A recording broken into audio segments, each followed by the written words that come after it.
નમસ્કાર ખેડૂત મિત્રો, મારી યુટ્યુબ ચેનલ ખેડૂત સાથીમાં આપ સર્વેનું હાર્દિક અને ભાવભર્યું સ્વાગત કરું છું. મિત્રો, આજના આ વિડીયોના માધ્યમ દ્વારા આપણે આપણા જે કોઈ પાકની અંદર પોષક તત્વો, માઇક્રોન્યુટ્રન આની જો ઉણપ હોય મિત્રો, અને એવા સમયે જો આપણે આપણી નરે આંખે આપણા પાકની અંદર કયા કયા પોષક તત્વોની અથવા તો કયા કયા માઇક્રોન્યુટ્રનની ઉણપ છે મિત્રો, એ જો ઓળખતા થઈ જઈએ તો આપણા પાકની અંદર સારામાં સારું ઉત્પાદન આપણે મેળવી શકતા હોઈએ છીએ મિત્રો.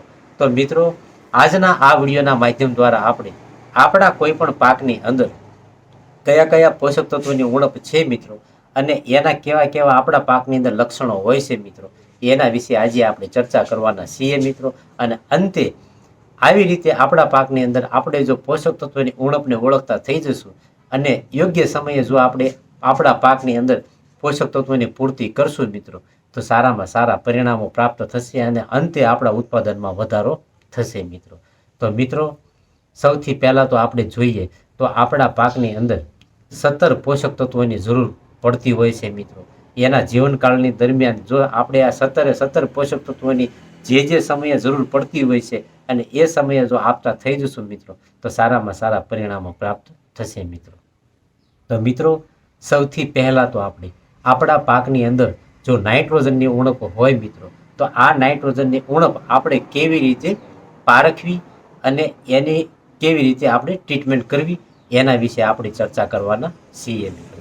કે હવે જે નાઇટ્રોજનની ઉણપ તમને તમારા પાકની અંદર જાણવી હોય મિત્રો, તો આપણો જે કોઈ પાક છે મિત્રો, એનું સૌથી નીચેનું જે પાંદડું હોય મિત્રો, એ મિત્રો પીળું પડતું હોય છે મિત્રો.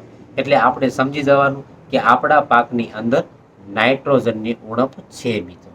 તો નાઇટ્રોજનની આપણે પૂર્તિ કરવી જોઈએ મિત્રો. હવે મિત્રો, આપણો જે કોઈ પાક છે એ આમ તમે જોવા જશો ને તો 2 થી 3 એવા કારણો છે મિત્રો કે એના દ્વારા પણ પીળો થતો હોય છે મિત્રો. તો એ પણ તમારે ખૂબ જ બારીકાઈથી નિરીક્ષણ કરવાનું રહેશે મિત્રો. જેમ કે આપણા પાકની અંદર વધુ પડતું પિયત આપવું, અથવા તો આપણી જમીનની અંદર ભેજનું પ્રમાણ વધારે રહેવું.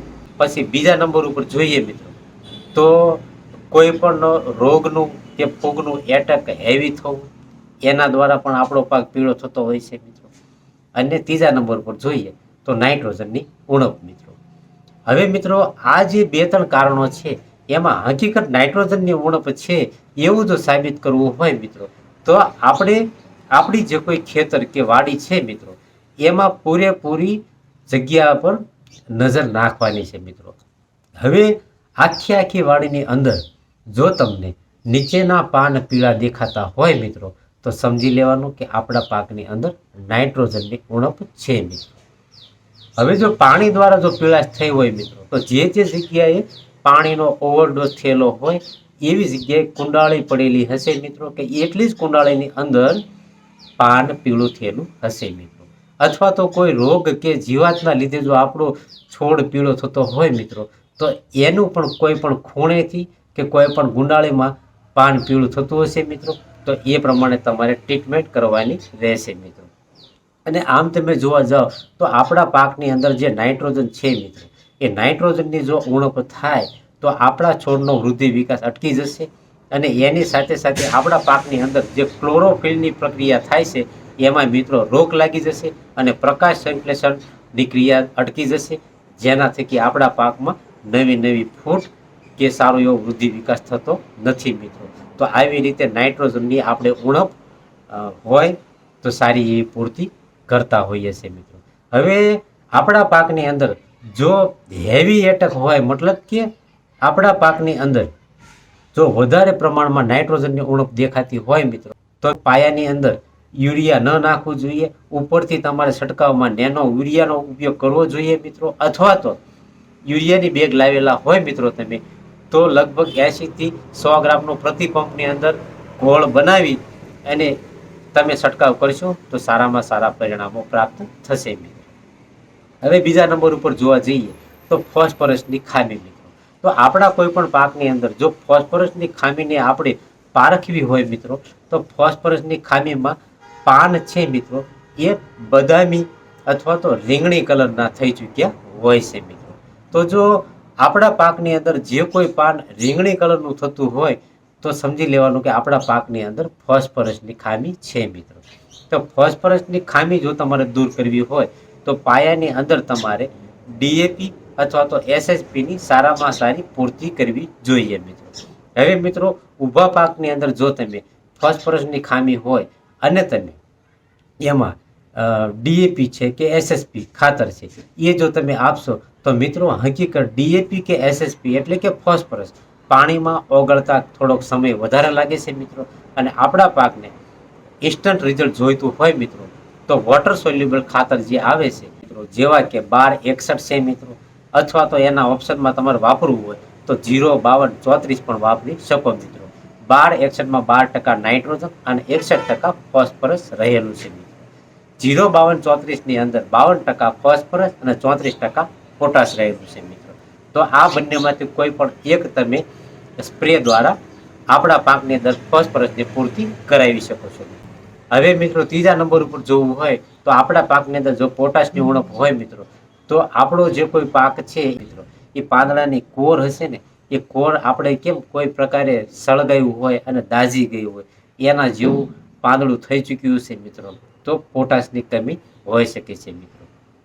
જો પોટાશની કમી હોય મિત્રો તો આપણા પાકની અંદર કોઈ પણ દાણો હોય કે કોઈ પણ ફળ હોય એમાં મીઠાશ, કુદરતી આકાર, ચળકાટ વગેરે જેવીની ખામી રહેશે મિત્રો અને અંતે આપણું ઉત્પાદન ઘટશે મિત્રો.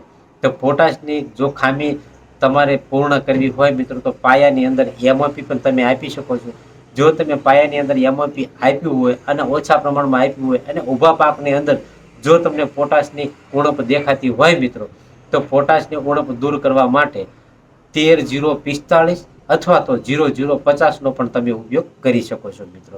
13-0-45ની અંદર 13% નાઇટ્રોજન અને 45% પોટાશ રહેલું છે મિત્રો. અને 0-0-50ની અંદર મિત્રો 50% પોટાશ રહેલું છે અને એની સાથે થોડું ઘણું સલ્ફર પણ રહેલું હોય છે મિત્રો. હવે મિત્રો ચોથા નંબર ઉપર જોવા જઈએ તો સલ્ફરની જો ખામી હોય તો આપણા પાકની અંદર એને કેવી રીતના પારખવી મિત્રો. હવે સલ્ફરની ખામી અને નાઇટ્રોજનની ખામી હોય મિત્રો તો નીચેનું પાન પીળું પડશે અને સલ્ફરની ખામી હોય તો હંમેશા યાદ રાખવાનું છે કે ઉપરનું પાન પીળું થતું હોય છે મિત્રો. જો ઉપરનું પાન પીળું થતું હોય તો આપણે સમજી લેવાનું કે આપણા પાકની અંદર સલ્ફરની ખામી છે મિત્રો. હવે આ સલ્ફરની ખામી દૂર કરવા માટે આપણે પાયાની અંદર ફાડા ડાળ જે આવે છે મિત્રો એનો તમારો ઉપયોગ કરવાનો હોય છે મિત્રો. ફાડા ડાળ એક એવી પ્રોડક્ટ છે મિત્રો કે લાંબા ટાઈમે આપણા પાકની અંદર ધીમે ધીમે ઓગળતી હોય છે અને ધીમે ધીમે આપણા પાકની અંદર સલ્ફરની પૂર્તિ કરાવતી હોય છે.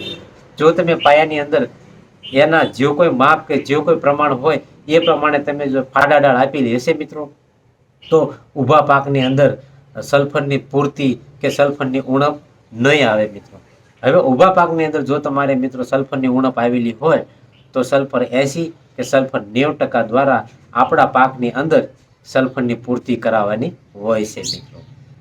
મિત્રો આમ તમે જાણતા હશો કે સલ્ફર તેલીબીયા પાકમાં પણ ખૂબ જ અગત્યનો ભાગ ભજવતું હોય છે મિત્રો. તેલીબીયા પાકની અંદર તેલની ટકાવારી પણ વધારતું હોય છે અને એની સાથે સાથે બીજું કામ આપણા કોઈ પણ પાકની અંદર ફૂગની આવતી પણ અટકાવતું હોય છે મિત્રો. એટલે એક ફૂગ નાશક તરીકે પણ કાર્ય બજાવે છે મિત્રો. હવે પાંચમા નંબર ઉપર જોવા જઈએ તો મેગ્નેશિયમની ખામી. હવે મિત્રો આપણા કોઈ પણ પાકની અંદર જો મેગ્નેશિયમની ખામી હોય મિત્રો તો આપણું જે કોઈ પાંદડું છે મિત્રો એની રઘુ જે હશે એ મિત્રો લીલી હશે અને રઘુની વચ્ચેનો ભાગ હશે મિત્રો એમાં ધાબા પડી ગયેલા હશે પીળા પીળા. એટલે કે પાંદડું આખું પીળું હશે અને વચ્ચે જે કોઈ પાનની નસ છે મિત્રો એ મિત્રો લીલી હશે. તો એવા સમયે તમારે મેગ્નેશિયમની પૂર્તિ કરવાની રહેશે મિત્રો. હવે મેગ્નેશિયમની પૂર્તિ કરવા માટે તમે મેગ્નેશિયમ સલ્ફેટનો ઉપયોગ કરશો તો પણ સારા એવા પરિણામો પ્રાપ્ત થશે મિત્રો. હવે એના પછી આપણા પાકની અંદર જો કેલ્શિયમની ઉણપ હશે મિત્રો તો નવી ફૂટ જે આવતી હશે એ મિત્રો વાંકી વળી જતી હોય છે. હવે વાંકી વળવાનું કારણ એવું છે કે આપણા પાકની અંદર કેલ્શિયમની ઉણપ મિત્રો. એટલે કે આપણું જે કોઈ પાન છે મિત્રો એ એક પ્રકારનો જે હૂક આવે એ હૂક જેવા આકારનો તમને દેખાશે મિત્રો. અથવા તો પાંદડામાં કોઈ પણ પ્રકારની તિરાડ હોય એવું પણ દેખાશે.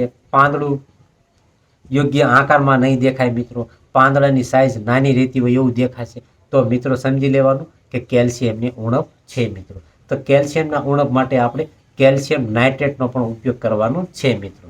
હવે મિત્રો ઉપરથી છંટકાવ કરવો હોય તો તમારે કેલ્શિયમ નાઇટ્રેટનો છંટકાવ કરવાનો રહેશે મિત્રો.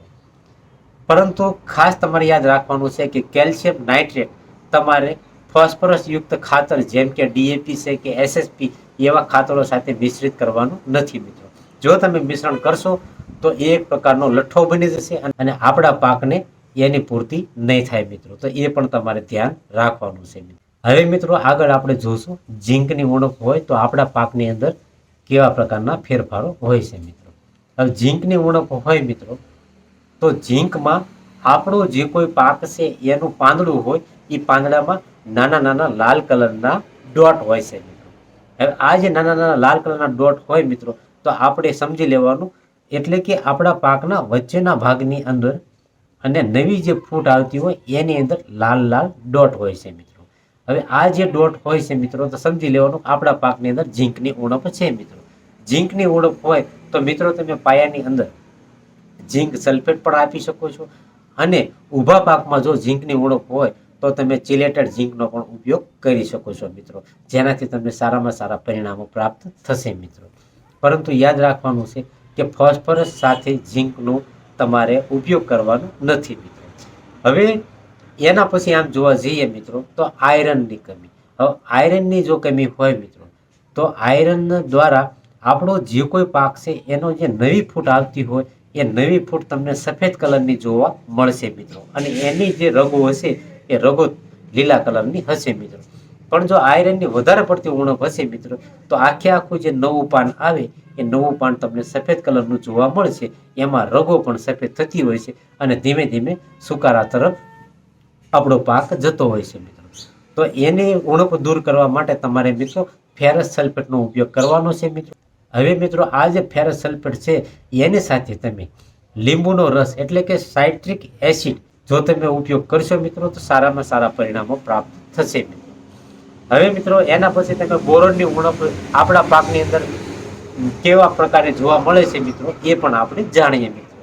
આપણા પાકની અંદર સૌથી પહેલા તો બોરોનની ઉણપ હોય તો જે ફ્લાવરિંગ આવતું હોય છે એ ફ્લાવરિંગ મિત્રો ખરી જાય છે મિત્રો. જો ફ્લાવરિંગ ખરી જશે તો એનો કોઈ પણ દાણો કે કોઈ પણ બીજ નહીં બને મિત્રો તો જેના થકી આપણા ઉત્પાદનમાં ઘટાડો થશે મિત્રો. તો આ પણ એક ક્રિટિકલ બાબત છે મિત્રો. તો એ પણ તમારે ધ્યાન રાખવાનું છે મિત્રો. બોરોનની ઉણપ હોવાથી કોઈ પણ ફળ હશે એ મિત્રો ઉપરનો ઉપર ફાટી જશે મિત્રો અને એનો આકાર પણ બદલાઈ જશે મિત્રો. તો બોરોનની ઉણપ હોઈ શકે છે મિત્રો. તો મિત્રો આપણા કોઈ પણ પાકની અંદર કેવી રીતે કયા કયા પોષક તત્વોની ઉણપ છે મિત્રો જો તમે આવી રીતે પારખશો તો સારા એવા પરિણામો પ્રાપ્ત થશે મિત્રો. તો મિત્રો મારી આવી અવનવી સાચી અને સચોટ માહિતી મેળવવા માટે મારી યુટ્યુબ ચેનલ ખેડૂત સાથીને તમે સબસ્ક્રાઇબ કરજો અને લાઇક કરજો મિત્રો. હસ્ત